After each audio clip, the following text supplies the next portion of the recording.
The old mansion stood jagged against the evening sky, its windows like darkened eyes, watching.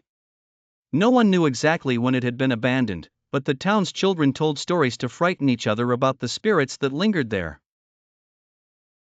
Few dared its creaky wooden floors and hollowed halls, but tonight, 3 dared. Emily, Tom, and Jack were suburban teens fueled by rumors and insatiable curiosity. They believed the mansion held something exciting and unexplored, unknowing that the curiosity could be deadly. As the trio approached the mansion, a cold wind swept through, carrying whispers, or so they thought. There was no turning back now. The large front door creaked loudly as they pushed it open, and a cloud of dust rose to greet them. Tom, the self-professed leader, shined his flashlight around, illuminating cobwebs draped like curtains. "This place gives me the creeps," Emily whispered, clutching her sweater tighter. Jack remained uncharacteristically quiet, his eyes darting to every shadow, every movement in the corner of his vision, things he couldn't quite catch. They wandered deeper, passing portraits of stern-faced ancestors that seemed to track their movements. The air grew colder as they descended into the basement. "I heard there's a hidden treasure here," Tom said, trying to keep the mood light. "Maybe we can find it." But the basement felt heavier, the darkness denser.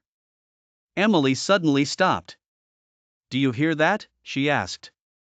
Faint murmurs, like a distant conversation, filled the room. They weren't alone. The sound grew clearer, voices, pleading, crying. Jack pointed his flashlight at a corner, and his blood ran cold. A figure stood there, translucent and sorrowful, a woman with eyes that seemed to bleed history. "Get out," she screamed, her voice echoing in the confined space. Panic seized them. The very walls seemed to warp and stretch as the wails grew louder, a chorus of torment. As they raced for the stairs, Tom tripped, feeling an icy grip around his ankle. He screamed, kicking wildly until he broke free. They bolted from the mansion, the cries following them into the night. Petrified, they never spoke of it again, but each of them was haunted, Jack by the sorrowful eyes, Emily by the accusing voices, and Tom by the cold grip that seemed to promise death.